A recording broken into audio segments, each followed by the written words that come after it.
Hey, it's another great day to get better. I'm Toby Brooks. Becoming Undone is the podcast for those who dare bravely, risk mightily, and grow relentlessly. Join me each week as I invite a new guest to examine how high achievers can transform from falling apart to falling into place. Whether in business, sports, the arts, or almost anywhere in between, the ability to assemble and grow a high-functioning team can be the difference between success and failure. In some elite teams like the U.S. military special ops, such can literally be the difference between life and death. Growing up in a pre-internet age with Cold War rhetoric and a steady stream of staples of my youth like G.I. Joe, the lure and appeal of groups like the Army Rangers and the Navy SEALs made them stuff of legend. They were real-life superheroes, surrounded by mystique and trained unlike any other.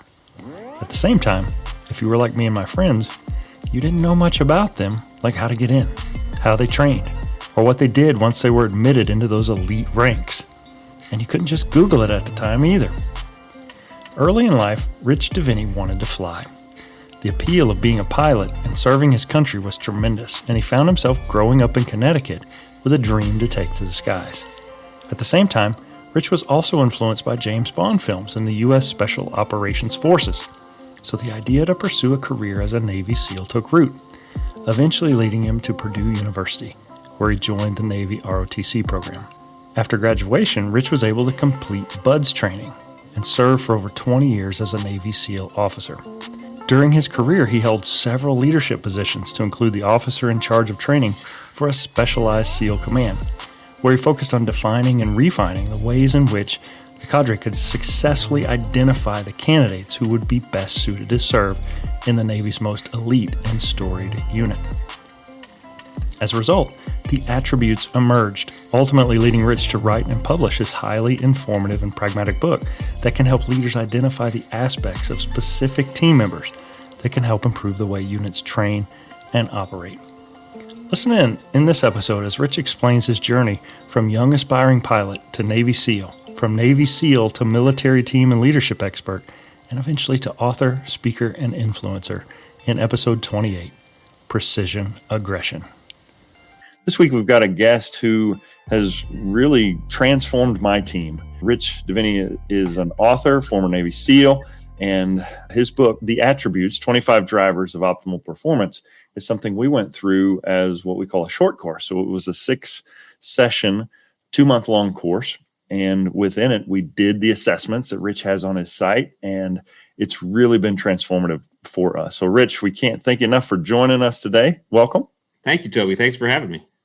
So this has been an exciting one for me. I've been looking forward to this interview for quite a while because anytime you read a self-help book or, a personal development book, whatever category you would put the attributes in, I always walk away with actionable things, but they're never quite the same as a memoir. And so getting to know the author, and you definitely weave bits and pieces of your story into the book, and it's your story is how you came to discover the attributes. Mm-hmm. So I'm really excited to dig in and learn a little bit more about you, Rich, as a person today. So I'll start off with a little bit of a softball here. What did you want to be when you grew up and why as a kid? Yeah, that's a great softball. And the answer is very simple. I wanted to be a jet pilot. Now, it started out to be Air Force. One of my favorite books growing up to read, I read, two favorite books. One was Chuck Yeager's autobiography called Yeager, and just talk about his time as an Army Air Corps pilot in World War II. I was just like, oh my God, that's the one I want to do. And then the other one was The Right Stuff, the book The Right Stuff, about the early space program. So I have a twin brother. All we want to do is fly. And ultimately, when we looked at the services, we said, well, Navy seems pretty cool because Navy, you get to land on ships. So what can be harder than landing on ships? That's pretty right. And this was, by the way, this was pre Top Gun. So when Top Gun came out, it was like even more. I was like, oh my gosh, this has to. So that's what I wanted to be. And it really wasn't until the first Gulf War, so 90s, early or 1990. I was in high school, and I right after that happened, obviously a very short campaign. I got an article. I saw an article in Newsweek magazine that talked about a bunch of special operations forces, inside of which one of them was the SEALs. And I said, wow, who are these guys? I mean, that's pretty cool. And I started reading about them. And so I went to college, did Navy ROTC, and ultimately said to myself, I know I could be a pilot, but I don't want to wonder if I could be a SEAL.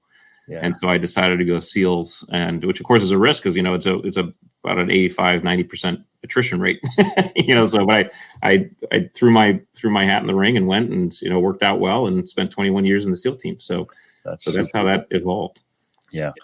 I think for a lot of listeners, certainly the SEALs have been in media. We've seen things like Lone Survivor and obviously David Goggins, and there's just been a real proliferation of this mindset. And I think for the civilians among us who hold people like SEALs and any kind of special forces in such high regard, and there's kind of this mystique around it.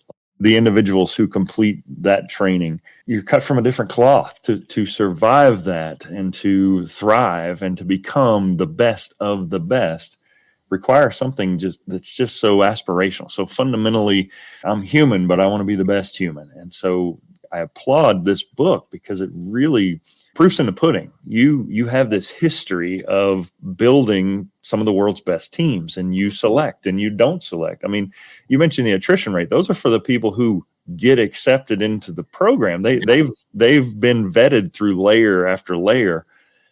And along that way, there are also countless others who didn't even get to that point. Right. So I guess before we go there, tell us a little bit about your upbringing. You mentioned kind of who you want to be growing up, but who was Rich back then? Where'd you grow up, and kind of what poured into making you this aspirational, whether it was pilot or eventually Navy SEAL? Yeah, that's a great question, Toby. And my short answer is I have no idea what made me. I don't know. That's a great thing to deconstruct, and I've tried. In my introspective points, I try to deconstruct. But I will attempt. I'll give you some background. I had a wonderful childhood. I grew up in Connecticut. My dad was an attorney. We were in a very wealthy town.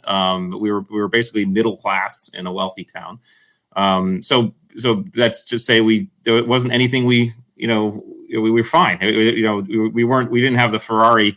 We didn't get the Porsche when we turned 16, like a lot of kids in my class did, but we were fine. And it was a very happy, healthy upbringing. So I didn't have the quote trauma that you'd think that some would think might be ubiquitous against with people who find themselves in this profession. And that's really a myth that probably needs to be busted, is that the diversity, and I know I say diversity, and I might sound like a hypocrite because in many of these cases, women aren't allowed in spec ops, although now they are, which, we haven't had any women SEALs yet, but they are, but for the longest time they weren't. But when I say diversity, I really mean diversity of character, perspective, upbringing, background, right?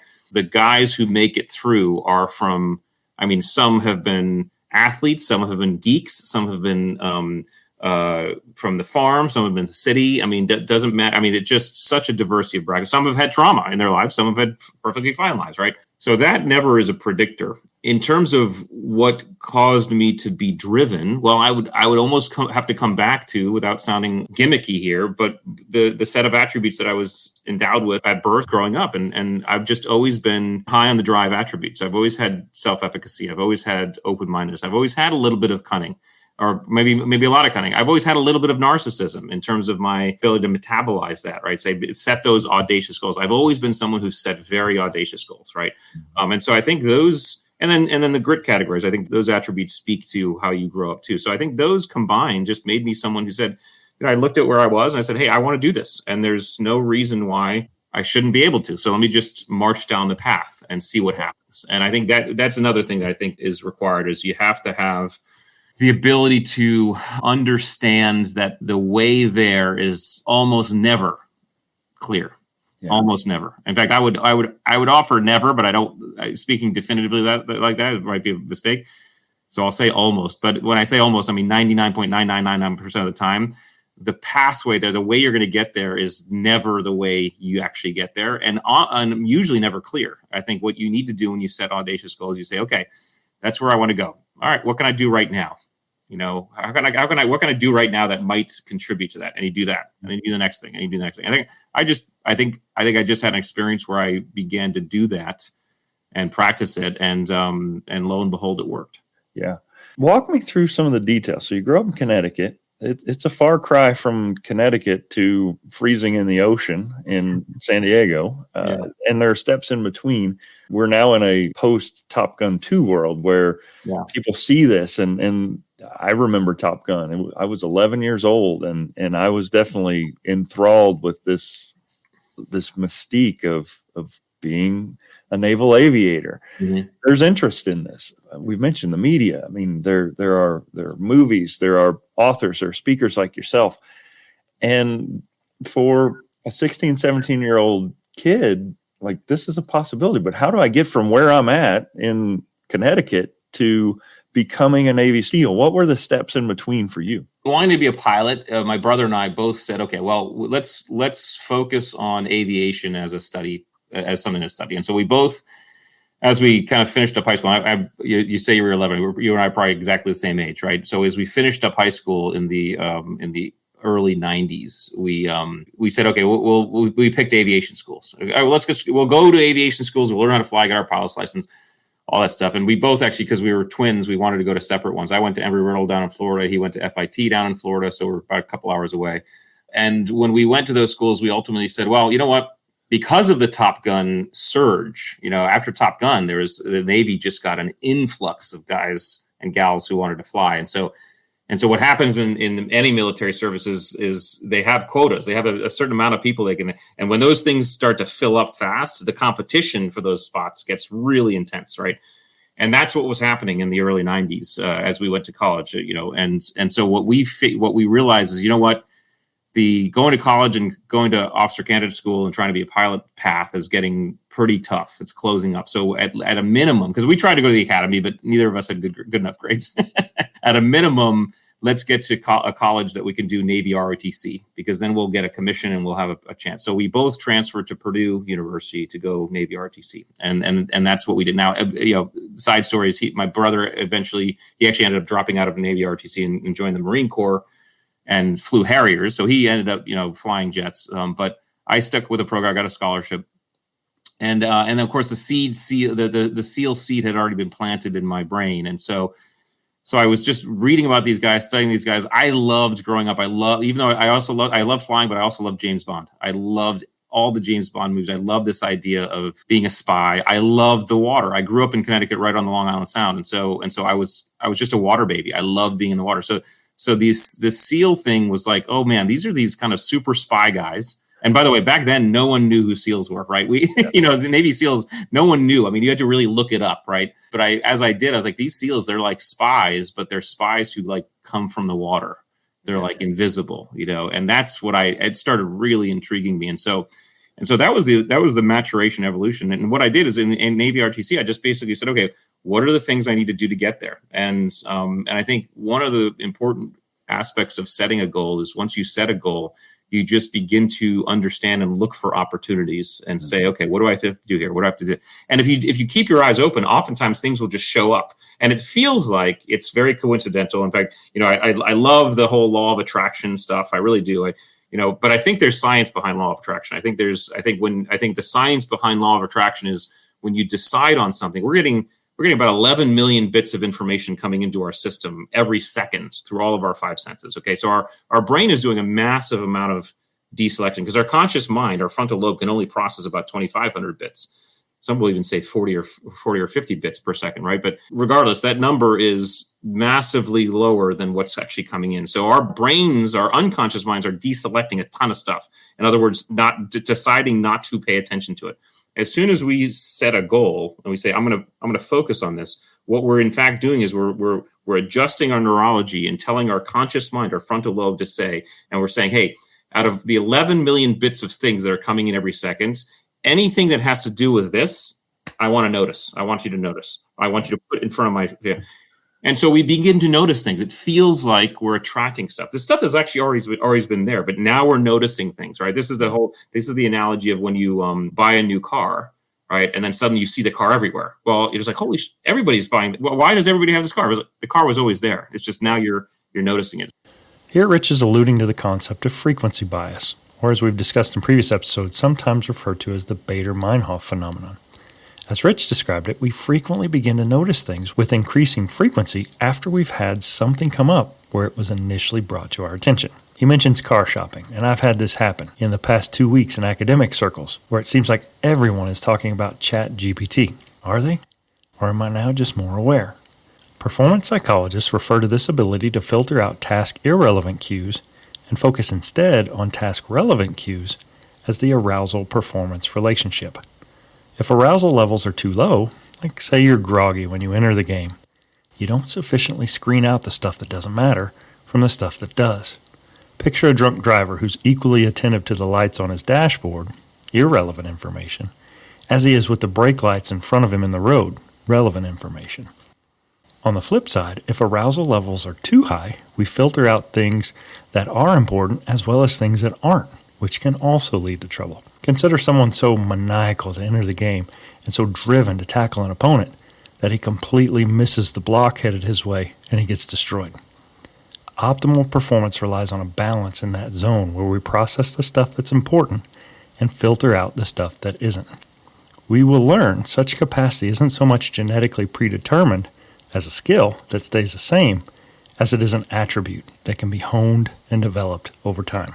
So I think what happens is, and what has always happened to me, is that things just start showing up. And you're like, oh, okay, my dad had one of his clients was a former World War II UDT guy, a phenomenal guy named Barry McCabe, now deceased, but wonderful guy. He said, my dad said, hey, I know you're interested in being a SEAL.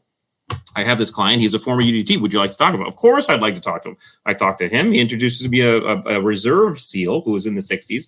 Who was a SEAL in the 60s, who actually had a pathway, had some ways that he could help me start to look to get the buds, right? I meet him, I start working with him, right? And so these things just start to stack on each other and you start to slowly march toward your goal. And again, you almost have to detach yourself from the pathway, right? Because the pathway is always going to have to be changing and modulating. But that's the evolution, I think. And I think what I recognized was that's also how life goes. It's also how combat goes. And when you're in a war, I mean, you have a mission objective, right? But getting from point A to point B, you understand, hey, the enemy has a vote, which means you're going to have to adjust. You're going to have to keep an open aperture as to what you may have to do. You're going to have to adapt. You're going to have to flex. Life is no different. Setting goals is no different. So I think the pathway is about figuring out what the top of the mountain is and then starting to walk the path. This is the mountain. I use the mountain climber example. The climber looks at the cliff and says, yes, I want to go. The top is where I want to go. And it looks like, just as I study the face of this thing, it looks like I can see a path. And, it looks like I can do this. I can see a path, right? But the only way you're going to figure it out is you start climbing, right? And as the climber starts climbing, inevitably the climber is going to come to where he thought he could go, or she, and they're going to be like, oh, I can't go that way. I got to find another way. And now they have to move. And sometimes they have to go down and away from the top. They have to go down that way to find the next best foothold, which means sometimes it doesn't feel like you're moving away from your goal, but all you're doing is putting yourself in a better position to get to it, right? And so, you have to accept that in your process. And I think that's something I was able to do. That's such a transformative mindset. Part of this show is focusing on how a lot of times things that we might perceive as failure really set us up for success. Mm-hmm. You mentioned you didn't have the grades to get into the U.S. Naval Academy. The people who make it into those elite training programs coming out of high school, oftentimes they are elite academic performers. Mm-hmm. But you didn't view that as failure. You use that as, like you said, sometimes you got to take a different path. So I'm curious, has that always been kind of your MO that you're going to, you've got an objective in mind and you're going to navigate your way to it? Or did failure ever creep into the equation? I think it's the former versus the latter. But let me tell you why. And it's not because because I don't think of myself as some inspirational kind of, go-getter. Here's a very simple kind of funny reason why. I hate being told what to do. This is, by the way, a classic quality of most Navy SEALs. In fact, all Navy SEALs. Even when someone says, or even a process or a system says, this is the way you need to do it, something in my brain says, don't tell me what to do. I can find another way, right? And so, yes, the academy was a way. And by the way, most of my best friends as SEAL officers are all academy guys. They are phenomenal human beings. But even the academy guys will say, listen, just because you went to the academy doesn't mean you're going to be a Navy SEAL, or they'll even say it doesn't mean you're a rock star. I mean, there's, every demographic is a representative society. You have your top people and you have your bottom people, right? So, but ultimately the academy was one pathway. And when I realized I couldn't go, I was like, okay, fine. Well, I'll find another pathway. There's a couple other pathways. That's just always the way I've looked at it. And honestly, if someone tells me explicitly, hey, this is the only way, my first thing is like, I bet you it's not. I bet you it's not. Because again, that is the quality of Navy. In special operations, it's all about finding another way. It's all about finding the pathway that people don't predict. And I love that challenge. I just love it. And so I think a little bit of obstinance when it comes to rules, regulations, and restrictions. This is where cunning comes in, by the way, the attribute cunning, right? Hey, there's a problem to solve. And I always say the cunning mind looks at the problem, approaches the problem, and immediately asks three questions. Okay. The first question is, are there rules and boundaries? Okay. And restrictions. The next question is, if there are rules and boundaries and restrictions, are they real or are they perceived? Okay. That's the second question. The third question is, if they're real, what happens if I break them? All right. And then you do that calculus and you say, okay, now I'm going to start looking around. Okay. Because if the consequences aren't dire in breaking them, we're going to break them or bend them, right? That's what the cunning mind does. So I think a little bit of cunning allows for, this is why cunning is a drive attribute, because a cunning allows for a process by which you say, you know what? Yes, that's a pathway, but I can find another one, right? And I'm going to solve this problem in a different, unique way. The thing that jumps out at me during my conversation with Rich comes in light of his book, which I first read about 6 months ago. I was so taken by the content and the message that I built out a faculty development course that 7 or 8 colleagues completed with me. It was good stuff, especially for those of us in competitive academic programs looking for an advantage when it comes to ways to select students or even faculty and staff members in highly competitive programs. But what sticks out the most to me as we chat is that Rich didn't just make this stuff up in the process of writing a book to build a platform and make a quick buck. He knows it. He's lived it. He speaks it inside and out. It literally pours out of him. And he's able to apply it not only to himself and its applications throughout his military career, but also beyond in things like our applications in higher ed. It's an authenticity that I deeply appreciate, and it's inspiring to me as I continue my attempts to build something meaningful and helpful for others from my work. Yeah, I think high achievers view failure through a completely different lens. Sure.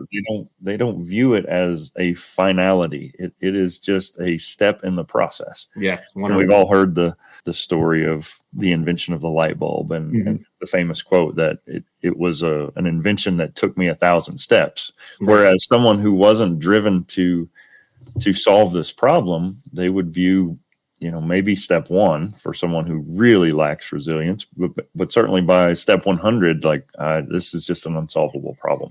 But for a high achiever, I discover things every time I fall just a little short, and that allows me to course correct. So 100%. That's fantastic. Where did you see yourself now at your age when you were in high school? What in your grandest vision, what did you see yourself doing? Was it always being a pilot or being involved in military of some sort? Certainly you probably didn't envision yourself as an author and now a highly sought after speaker. No, I didn't. I would say in high school at this point, I was thinking myself as a pilot. I was like, hey, I'm going to be a Navy pilot. That's what I'm doing. Right. And that's I am bent on that. There was nothing else that was in my sphere other than when I got a taste of the SEALs. I was like, okay, well, this sounds interesting as well, but it was going to be either a pilot or either a SEAL. There was no other option. And I literally can't remember thinking about any other options. There was just no other option. And that probably added to the success equation as well, was that kind of that obstinance. Yeah. That singularity and purpose, I think, can be so important. And I'm apt to say strategic in purpose and relentless in pursuit. If I understand what my objective is, then I can reverse engineer that. And any setback along the way, it sucks. Like I wouldn't have chosen it. It's going to take longer. It's going to cost more. Whatever consequences of that failure happen to be, it's still part and parcel of that journey. Mm-hmm. And so you find yourself at Buds and make it through. And that's certainly newsworthy, noteworthy for anyone. But after you complete that, was there a sense of finality? Like I've accomplished this. I mean, a lot of times I've interviewed a lot of athletes, and once they make it to that promised land, trying to draw some parallels here. Like, you made it to the bigs and you made it through. Did you have a now what moment, or was it just on to the next thing? No, yeah, no, certainly no now what moment. And the reason is because it becomes very clear when you go to SEAL training. And this might be the reason why some guys quit, is that this is only the beginning. All this is the first gate.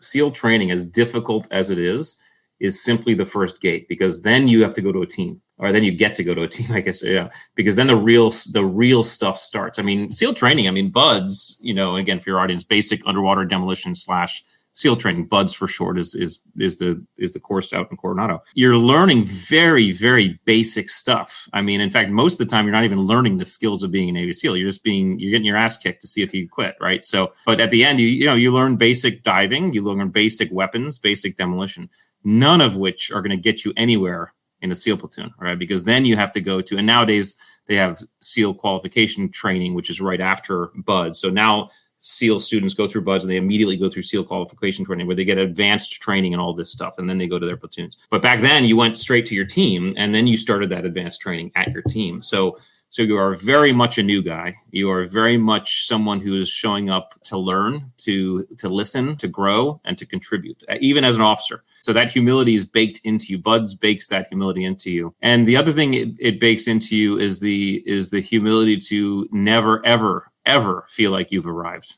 All right. Because as soon as you start to feel like that, the environment will slap you down. And again, it helps when the environment is so dangerous. In other words, I always say it doesn't matter how good of a swimmer you are, right? The ocean will kill you if you turn your back on it. Doesn't matter how good you are at skydiving. If you don't pay attention at 22,000 feet when you're jumping out of an airplane in pitch dark, you will die, right? Yeah. Same thing in the mountains, same thing with the enemy, right? And so the environment allows you to stay humble, and you never, ever feel like you've arrived. I never felt that way. And through my whole career, I think even as I retired, I said, okay, that now I'm complete, but arrived is, that's a scary word for us. Well, I think your work is particularly fascinating, as much as the mystique of the SEAL has really been something that I romanticized in my mind for a long time. Like just to know, for me, fundamentally, I went to a small school. I was the tallest guy in my whole athletic conference. So playing basketball, like it was very much, you never really knew how you stacked up in the real world, so to speak. Yeah. But you were put to the test, and you were put to the test against the best, by the best, and you passed the test. And that's certainly that's going to transform who you are as a human being and Sure. The confidence. But then later on, you find yourself on the other side. Instead of trying to get in and trying to navigate a way to become a Navy SEAL yourself, you're part of the selection process. And this is where this genesis for the attributes really sprang up. And this is not just something you fabricated to become a motivational speaker. This is something you and your colleagues cultivated so that you could get better. Because let's face it, Navy SEALs are on the front lines. They are doing the hardest missions. They are responsible for protecting our country. We need the best of the best in those positions. So your ability to ferret out the difference between an elite performer and someone who's going to buckle under pressure matters more than it does in just about any other industry. So talk me through how the attributes sprang up and how this process really started to formalize for you and those that you worked with. Yeah, it was really fun for me. So I was given the opportunity and was able to get into one of our very, very specialized SEAL units. It was about just before midway of my career, around 2005. And at this unit, what happens is they basically look at all the regular SEAL teams and they say, okay, we'll accept candidates who apply. Right? You have to have been a SEAL for over 5 years. So, for example, I had been a SEAL for 9 years when I applied. You have to have stellar reviews, stellar performance, all that stuff to even apply.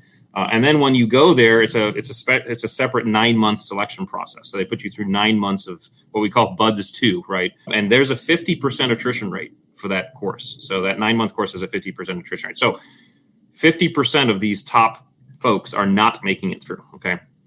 I made it through. I'm at the unit. I'm there at the unit for a little while. And after a few years of being there, they asked me to take over that process, take over that selection process. So I didn't take over buds. I took over this very specialized selection process. Now, one of the problems at the time when I took over that process was no one had ever effectively been able to articulate why that 50% weren't making it through. In other words, when guys couldn't do what we asked them to do or couldn't do what was being asked of them, the excuses would be, the reasons would be, well, they couldn't shoot very well, they couldn't skydive very well. It's all very skills, very visible based. And it didn't feel right, because you'd go there, you already had a ton of experience, the folks, right? They were all top dudes, right?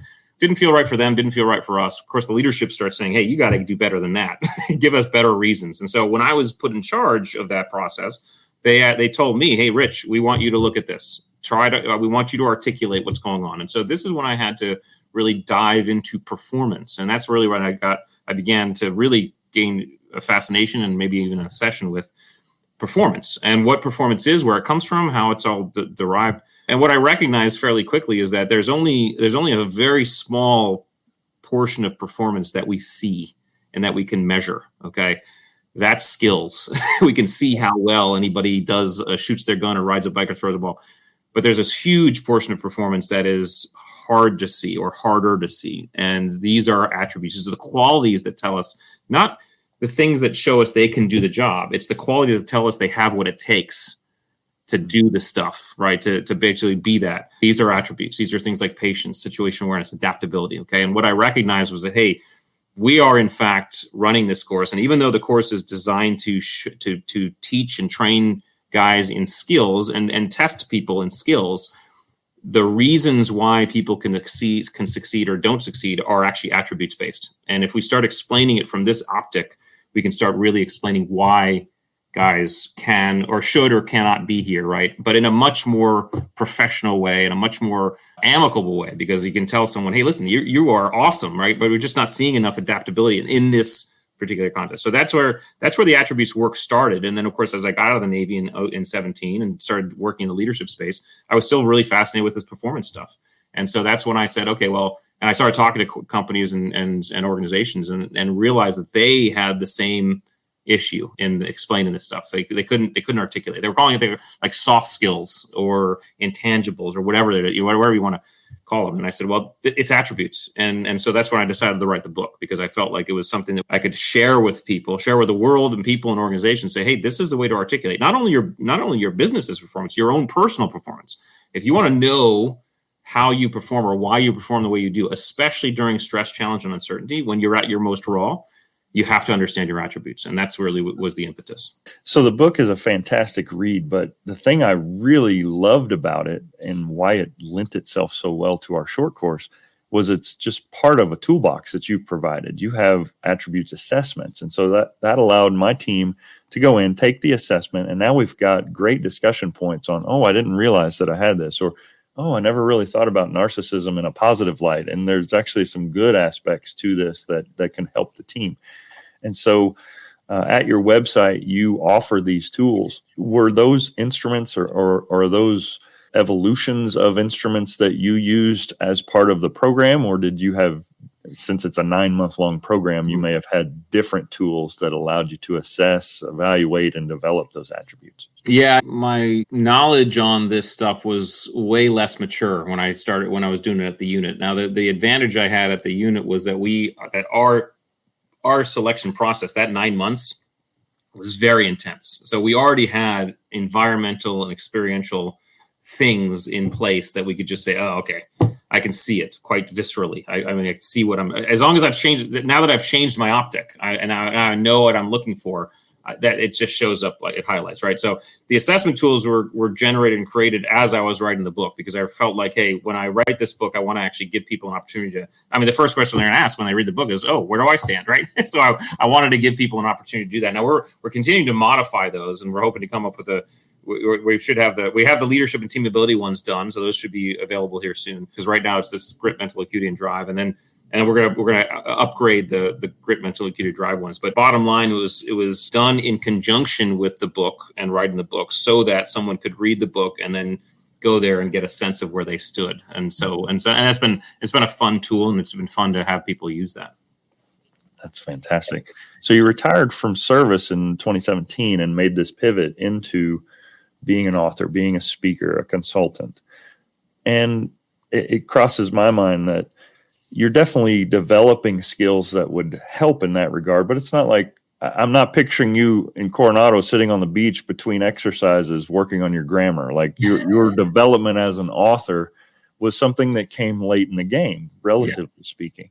So talk me through that pivot from your service career into what you're doing now. And were there times within that where this notion of I've got a task left undone crept into the equation? 100%. Now, one advantage is that I've always loved writing, and even in college, my favorite courses. I was not good at the physics and the hard math. Basic math, I'm fine at. But when we started getting the calculus 2 and physics 2, I had trouble. I loved my favorite courses were the ones where it's like I'd learn history or something, and then the only grade would be like you'd write a 10-page paper. I love that stuff, right? So that helped. You can see why Embry-Riddle might not have been the best first. That's right. And honestly, my first major was avionics. And I was like, oh boy, this is interesting, but this is not my cup of tea, right? So when I went to Purdue, it was political science and history. That's right. But I had to do the science courses because the ROTC program required that. So that was a struggle. But all that to say, coming out of the Navy, yes. So one of the things I recognized that I was not comfortable doing at all was speaking in front of people, like giving. Now, I shouldn't say at all. I mean, I had given talks, I'd given speeches at change of commands and things like that. And I was fine. And I could read, I could write a speech and read it and all that stuff. But giving a presentation, standing up on a stage, doing that, and then teaching people and instructing, so I was not good. I was not comfortable with that. So I also, one of the things I often have recognized about myself is I tend to deliberately step into what I find is a challenge. And so because there's neurology as to why that feels good. But I knew that doing more of that was going to be necessary for my process. And so I started doing it. And it was hard and it was tough, but doing that helped me kind of develop the muscles to be able to do it more and more often. And that was the process. It was almost like I was dropped off the mountain I was on and I was climbing a new mountain. That's a great analogy. So you write the book. Did you have an agent? Talk me through the process of this going to market. Yeah. For a lot of first-time authors, it's a daunting thing to have this idea, this passion, and not know what to do with it. Yeah. Well, it's funny because coming out of the Navy, I didn't have any plans to write a book. I had thought about, hey, I think I could probably write a book. I have some things I want to talk about. I did not want to write a Navy SEAL book because there's enough of those out there. And so I knew if I was going to write a book, I wanted it to be a book that was instructional, informational, and really more about the reader than about the SEALs. But I really didn't have a plan. So again, I don't have a plan. I just hey, that's a goal out there. We'll see what happens. I met a neuroscientist in 17, a guy named Andrew Huberman. He has a podcast called the Huberman Lab now, really popular at this point. But he and I are close friends, and he and I met in 17, and we began working on together some stuff around how we maneuver in stress, challenge, uncertainty. We started really diving into it together, both experientially and neurologically, because he was studying it. And we said, hey, let's look at writing a book together about this. And so we started going down that path together. We got an agent in New York. And as we walked down that path, we both recognized actually, it's probably going to be better if we both write solo books first before we do a joint book. Because the joint book was it's kind of there. It needed a little bit more work. And so ultimately, my agent and I started talking. She's like, I hadn't thought about it. She's like, hey, what do you want to write about? And I kind of gave her a few pages on high-performing teams, a bunch of notes. And she said, well, there's 10 books here. If you could focus on one of these things, what could it be? Could you write a book about it? And honestly, there's this one bullet point that said attributes over skills. I said, you know what? I could probably write a book on attributes over skills. And so that's what I started. I started putting together the outline, and that was really the impetus. So she helped quite a bit in pushing me that way. And then we went to some editors and publishers and saw, to see if they were interested. And then started writing the book, and it came out in 2021. So I love the process of it, by the way. I love the process of writing. It was fun. Difficult at times, but I never found it was never oh my God, it was never miserable. I always liked even the times where it was difficult, I still liked the process of creation and thinking through that stuff. So overall, a really positive experience. And I'm starting to write the second book now. And that's fun. I mean, it really is putting together those ideas. So I think one lesson I've learned from doing this. This will now be, I believe, episode 30. And we've talked to a lot of high performers, and they make these pivots in life. But those previous experiences, even though on paper they look like they're completely disparate, what does being a Navy SEAL have to do with being an author or a speaker?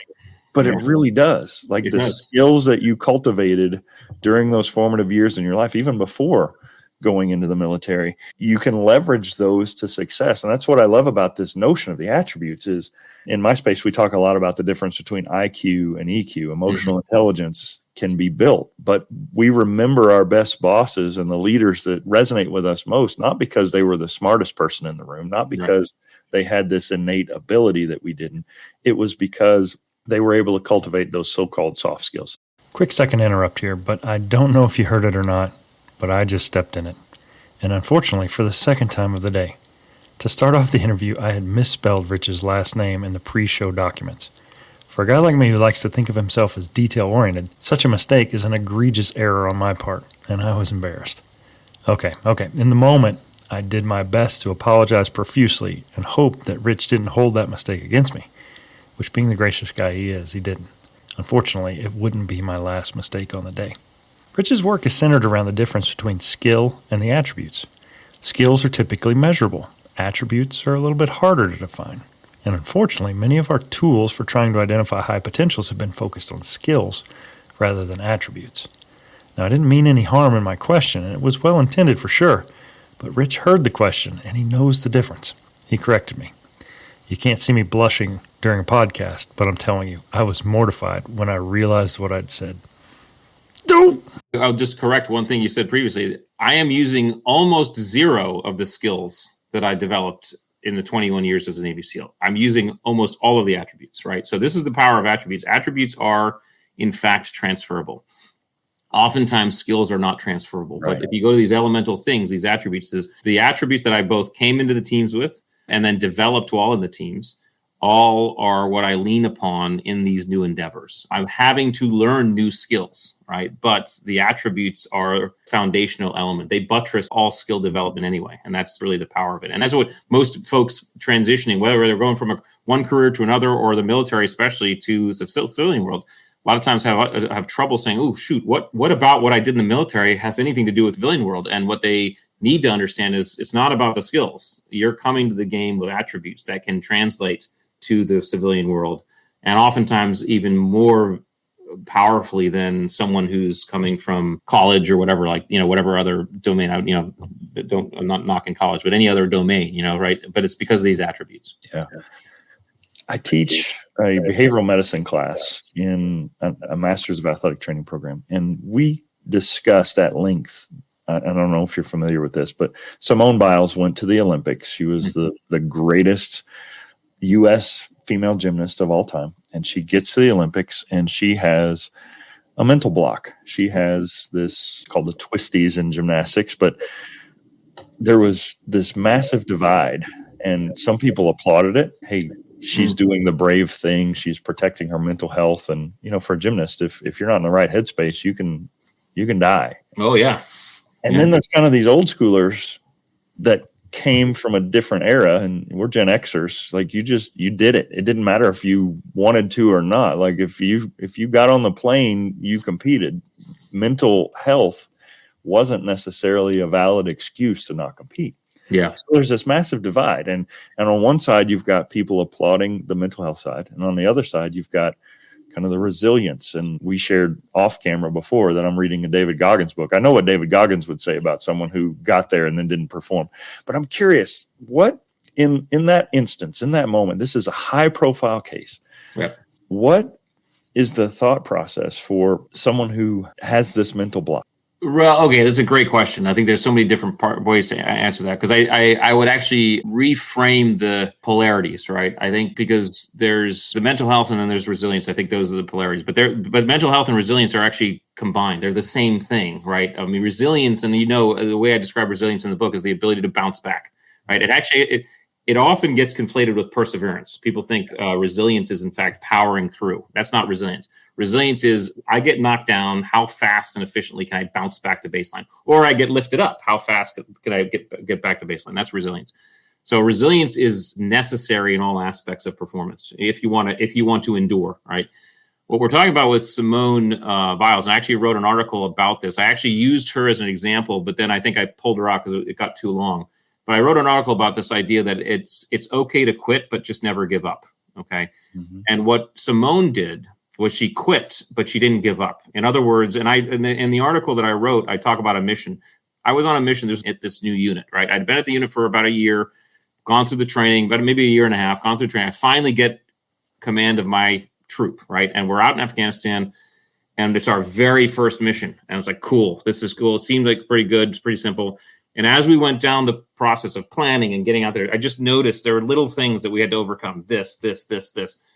And long story short, as we're walking in, we hear some whistling, which indicated we had read some intelligence reports about some folks getting ambushed. And beforehand, they heard whistling. Again, sometimes these intelligence reports are not as accurate or whatever. But all this to say, at that moment, I decided we're going to stop.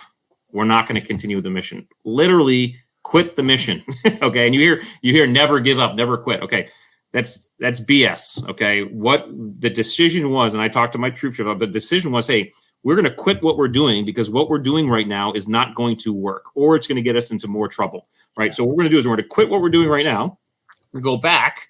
We're going to reset. We're going to regroup, and we're going to try again at a better position, a better time, so that we can actually succeed. We're not giving up on this. Right. We actually, a few nights later, we went out different. The person we were after at a different place. We actually got him. Right. But what Simone did is she recognized, hey, right now I need to quit what I'm doing. That is the smart thing to do, because if I want to succeed, this is the rock climber, right? If the rock climber is climbing up the rock, right, and the goal is the top, and decides, you know what, this pathway is it's not a good pathway, but you know what, I can't quit, right? The rock climber is going to fall to his or her death, right? That is a stupid philosophy. So all of the naysayers. And I'd have to talk to Dave. I know David a little bit. We deployed together, but I've talked to him since then once. And I'd have to talk to him because I think he'd agree with me, right? There's quitting because I think I can't do this, or I'm tired, or I don't want to. There's that type of quitting. No, we don't want to do that. We want to power through, right? We want to overcome the laziness or the apathy, right? But then there's quitting because what you're doing is the wrong thing to be doing, and if you continue down this path, you will get hurt or die, right? Quit. That's when you quit, right? You stop what you're doing, and then you turn back and you try something else. So quitting it's immediate, contextual, and it's like in the now, right? I'm going to quit today's workout because I think I just pulled something. I'm not going to give up on being healthy, right? So that's how I'd look at that. And I think that's how everybody needs to look at it. If you are interested in setting and achieving audacious goals, get ready to do a lot of quitting along the way. Okay. Just never give up. And I think that's what Simone did. And she was a wonderful example of that. And mental health is important. And these gymnasts, these people, I laugh, these people have no clue what it's like I was not a gymnast, but I've done dangerous stuff. And to flip oneself over and over again and land on your feet and not your head, where you could become a paraplegic, of course she should have done what she was doing. I mean, 100%.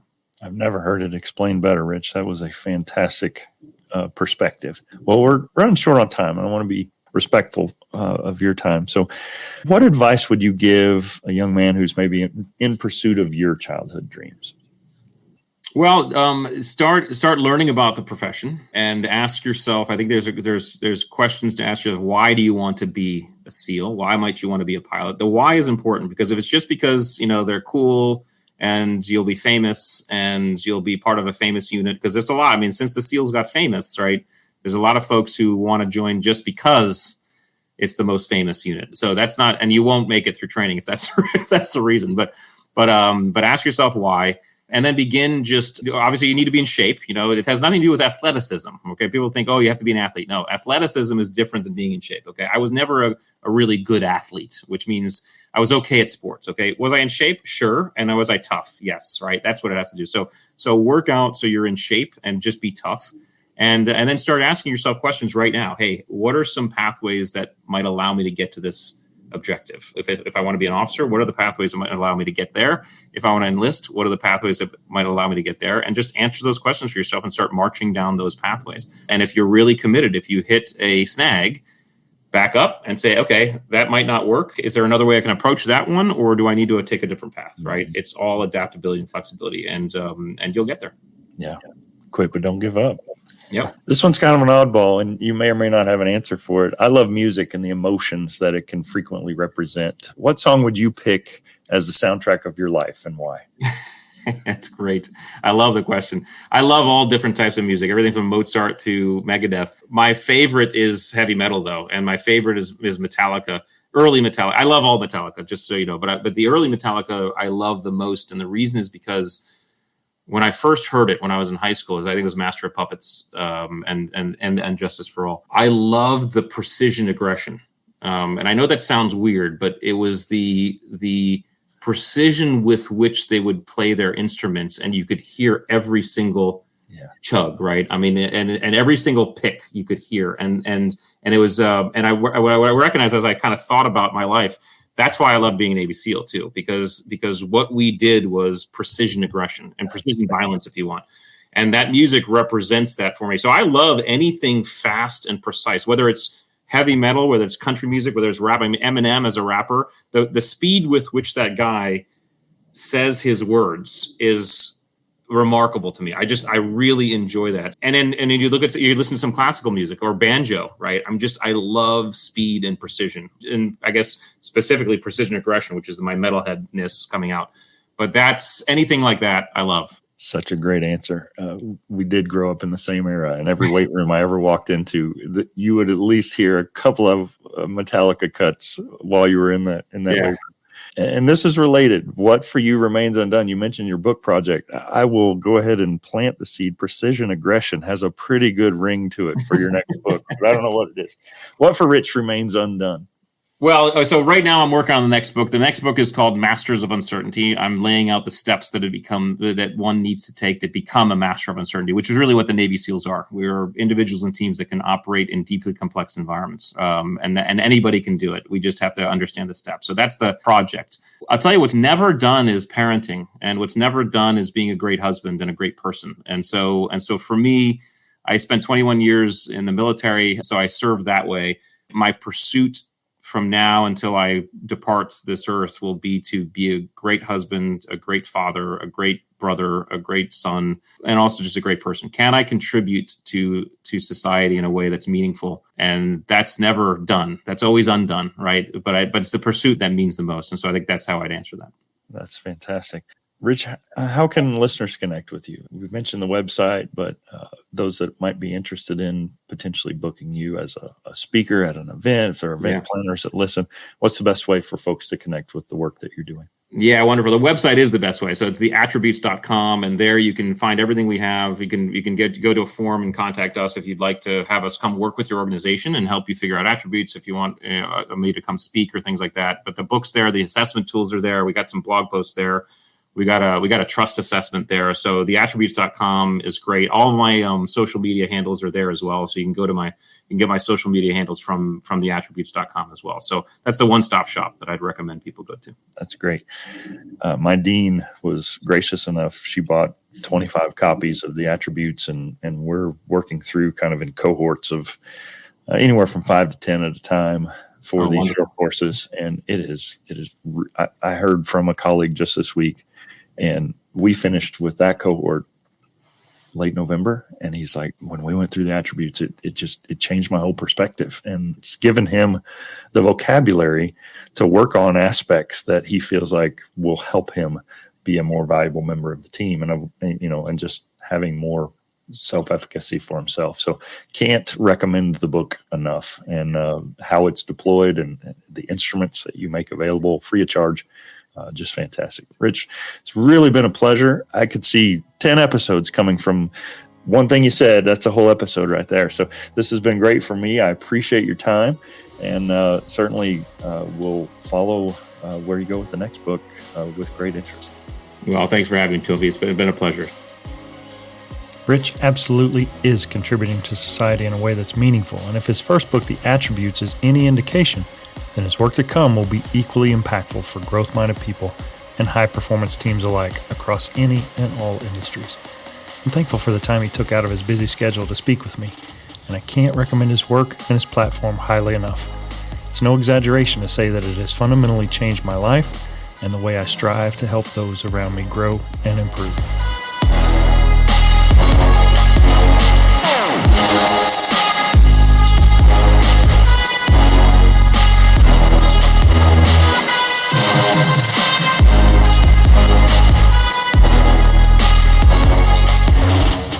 Becoming Undone is a Nitro Hype creative production, written and produced by me, Toby Brooks. If you or someone you know has a story of resilience and victory to share for Becoming Undone, please contact me at undonepodcast.com, where you can also sign up for our mailing list to be notified of new episode drops and exclusive Team Undone benefits. Becoming Undone can be heard on Apple Podcasts, Spotify, Google Podcasts, Stitcher, iHeartRadio, or wherever you get your podcasts. Till next time, everybody, keep getting better.